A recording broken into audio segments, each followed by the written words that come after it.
Hello, Milwaukee. It is good to be back in the great state of Wisconsin. This is the closest I've been to home in a while. I was thinking about getting on the 90-94 and just driving down to my house. Thank you, DeAndre, for that outstanding introduction. And for sharing your story. I can tell, though, DeAndre's a little shy. He doesn't necessarily like to get out in front of people. Before I begin, I want to thank some additional special guests who are here. Milwaukee Mayor Tom Barrett is in the house. Your Congresswoman Gwen Moore is here. You heard from your local UAW Representative John Drew. And I got a great tour from the president of UAW Local 469, Mike Bink.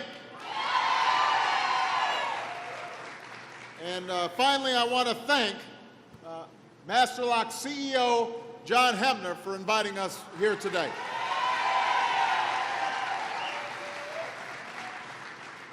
It is wonderful to be at Masterlock. I have to say, though, it brought back some memories. You know, I was thinking about my gym locker in high school. And, you know, if you go into the boys' locker room in high school, sometimes it's a little powerful, the odor in there. So I was thinking about the fact that you know, we weren't washing our stuff enough. And then I was thinking about, as I got older and I kept on using master locks, I became an even better customer because I couldn't always remember my combination. So I'd end up having to have the lock sawed off and buy a new one. So I was giving you guys a lot of business.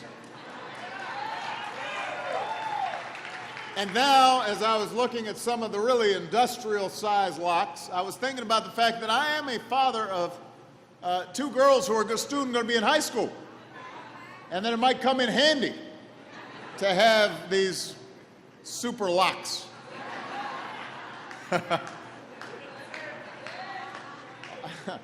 For now, I'm just counting on the fact that when they go to school, there are men with guns with them. So.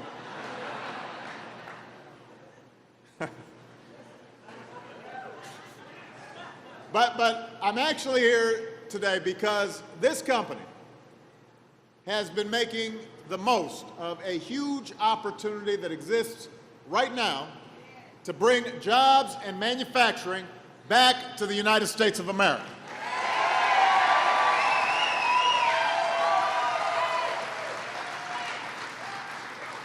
I talked about this during the State of the Union.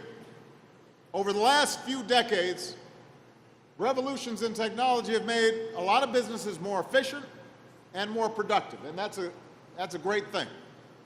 It means you generally have a better choice of products, you get better prices, but as some of you know, technology has also made a lot of jobs obsolete. And it's allowed companies to set up shop and hire workers almost anywhere in the world where there's an internet connection. You can produce things that previously you could only produce here in the United States. So the result has been a pretty painful process for a lot of families and for a lot of communities, especially here in the Midwest. Too many factories where people thought they'd retire suddenly left town. Too many jobs that provided a decent living got shipped overseas. And now the hard truth is, a lot of those jobs are not going to come back. In a global economy, some companies are always going to find it more profitable to pick up and do business in some other part of the world. That's just a fact. But that doesn't mean we have to just sit by and settle for a lesser future. That doesn't mean there's nothing we can do to create new jobs and restore middle-class security here in America. There is always something we can do. For starters, I'm glad to see that Congress seems to be on the way of making progress on extending the the payroll tax cut so taxes don't go up on all of you and 160 million working Americans. You know, this tax cut means that the typical American family will see an extra $40 in every paycheck this year. And that's going to help speed up this recovery. It'll make a real difference in the lives of millions of people. And as soon as Congress sends me that extension of tax cuts and unemployment insurance to my desk, I will sign it right away. We're going to get that signed. I love you back. But that's only a start. There's a lot more we can do. A lot more we have to do to help create jobs and bring back manufacturing and middle-class security to Milwaukee and Wisconsin and the United States of America. Look, well, and we've got examples of success. When I took office, a lot of UAW workers here, you guys remember this. When I took office, the American auto industry was on the verge of collapse. And there were some folks who said we should let it die. With 1 million jobs at stake, I refuse to let that happen. I refuse to let that happen. We said in exchange for help, we're going to demand responsibility. We got workers and automakers to settle their differences.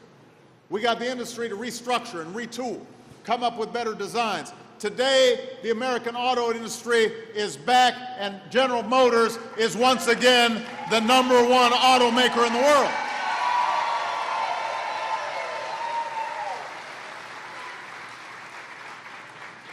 Chrysler's grown faster in the U.S. than any major car company. Ford is investing billions in U.S. plants and equipment and factories. And altogether, over the past 2 years, the entire industry has added nearly 160,000 jobs, well-paying jobs. What's happening in Detroit can happen in other industries.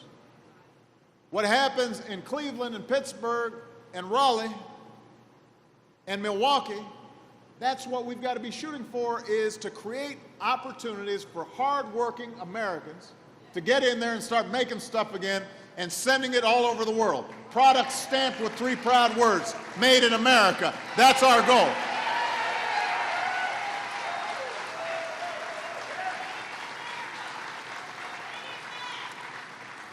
And that's what's happening right here at Master Lock, because of you. Over the last few years, it's become more expensive to do business in countries like China. Meanwhile, American workers, we've become even more productive. So when John Hebner was at the White House in January, he told me how it makes more business sense for Master Lock to bring jobs back home here to Milwaukee.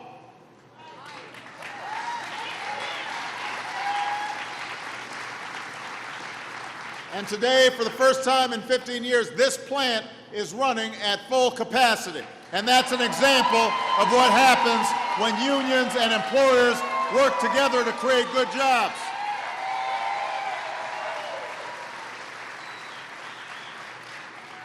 Today, you're selling products directly to customers in China, stamped with those words, made in America.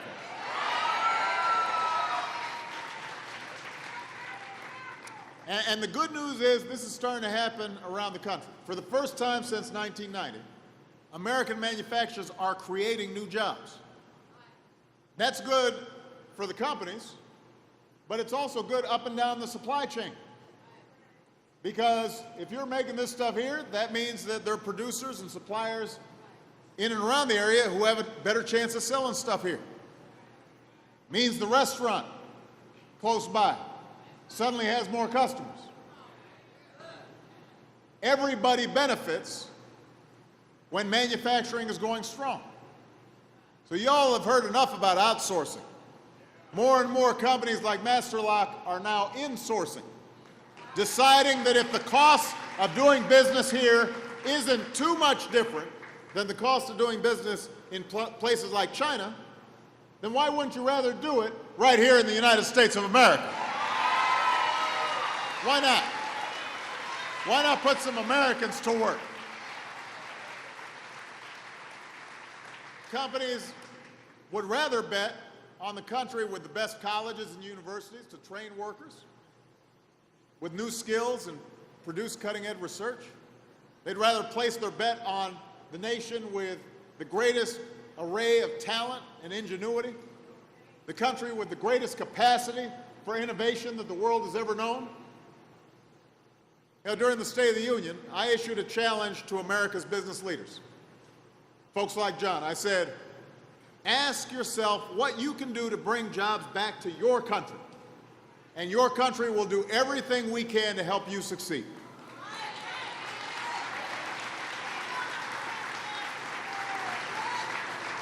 And since then, a number of companies, large and small, domestic, but also even some foreign companies, have said they now plan to open new facilities and create new jobs right here in America,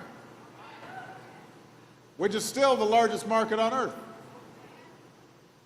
These include Wisconsin companies like Diamond Precision, which is a machine manufacturer that's going to be adding dozens of jobs here in Milwaukee. A company that's growing because its customers are choosing to buy American-made products instead of supplies from China.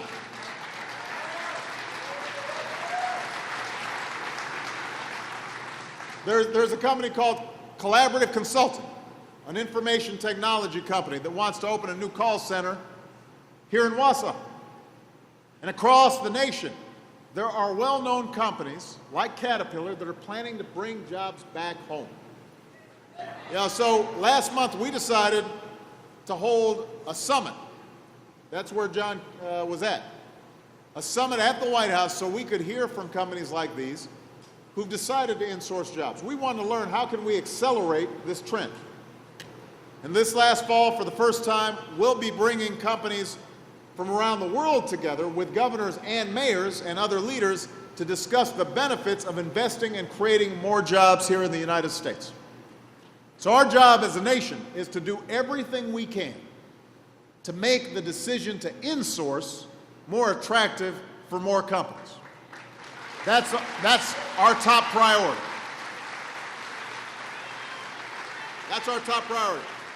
We've got to seize this moment of opportunity. We can't let it slip away. We've got an opportunity to create new American jobs and American manufacturing, put that back where it needs to be. Now, one place to start is with our tax code. I talked about this a little bit at the State of the Union. Right now, companies get tax breaks for moving jobs and profits overseas. They're taking deductions for the expenses of moving out of the United States. Meanwhile, companies that are doing the right thing and choosing to stay here, they get hit with one of the highest tax rates in the world. That doesn't make sense. Everybody knows it doesn't make sense. Politicians of both parties have been talking about changing it for years. So my message to Congress is, don't wait. Get it done. Do it now. Let's get it done. You know, as Congress thinks about tax reform principles, there's some basic things they can do. First, if you're a business that wants to outsource jobs, you have that right, but you shouldn't get a tax deduction for doing it. That money should be used to cover moving expenses for companies like Masterlock that decide to bring jobs home. Give them the tax break.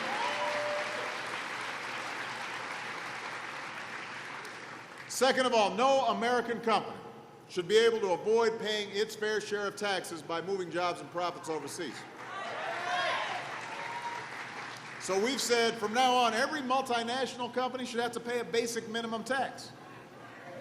And every penny should go towards lowering taxes for companies that choose to stay and hire here in the United States of America. Give them a bigger tax break.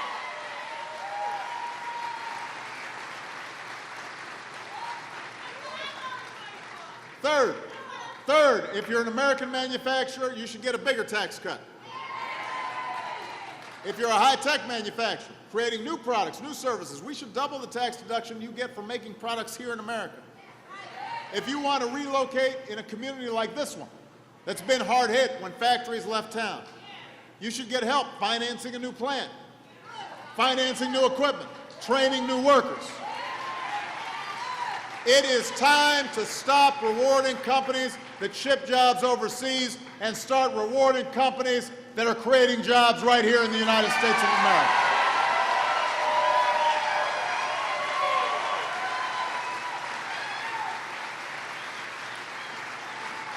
And this Congress should send me these tax reforms right now.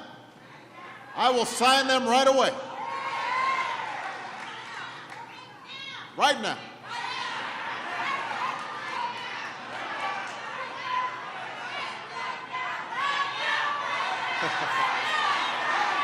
Right now. Right now. Now, another thing we're doing to support American jobs is to make it easier for businesses like Masterlock to sell their products all over the world. Everybody knows Masterlock makes the best lock. So 2 years ago, I set a goal of doubling U.S. exports over 5 years. With the bipartisan trade agreements I signed into law, we're on track to meeting that goal, ahead of schedule. Pretty soon, there are going to be millions of new customers for American goods in places like Panama and Colombia and South Korea. I want new cars on the streets of Seoul, South Korea, imported from Detroit and Toledo and Milwaukee.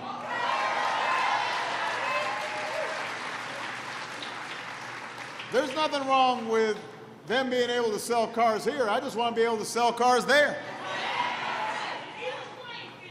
Even playing field is what we want.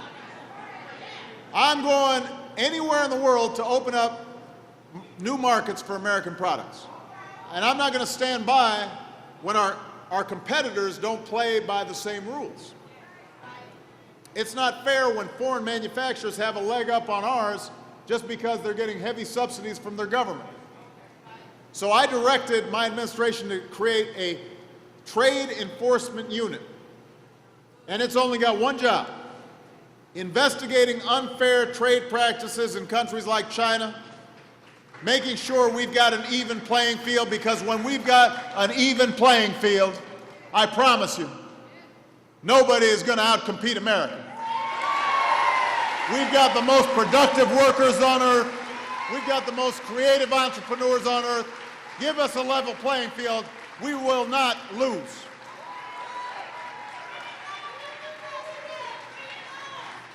Now, part of creating that level playing field is also making sure that American workers have the skills that today's jobs require. And DeAndre talked about how even though he's working, he's still going back to school. I know that Masterlock's decision to create even more jobs here in Milwaukee, in part, is going to depend, and this is something that John raised when we were at our meeting, it's going to depend on finding enough workers with the right training. You know, I had a chance to meet one of your co-workers, Eric. Is Eric here? There he is, right there. So Eric and I were talking. Been a die maker for a long time. He's older than he looks. Although we were comparing the gray in his beard to the gray on my head. But he was pointing out that he's actually been able to help make the machinery that he works on more efficient, which is making the company able to do more because it's not lying idle when certain orders aren't coming in. But that's an accumulation of experience that he's had over a couple of decades.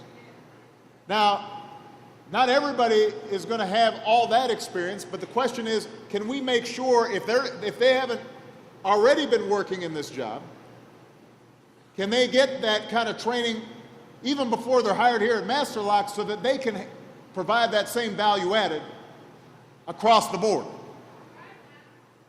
That's what's going to separate the companies that succeed from the companies that don't, is how skilled and talented the workers are and whether management is listening to the workers. Because that's important.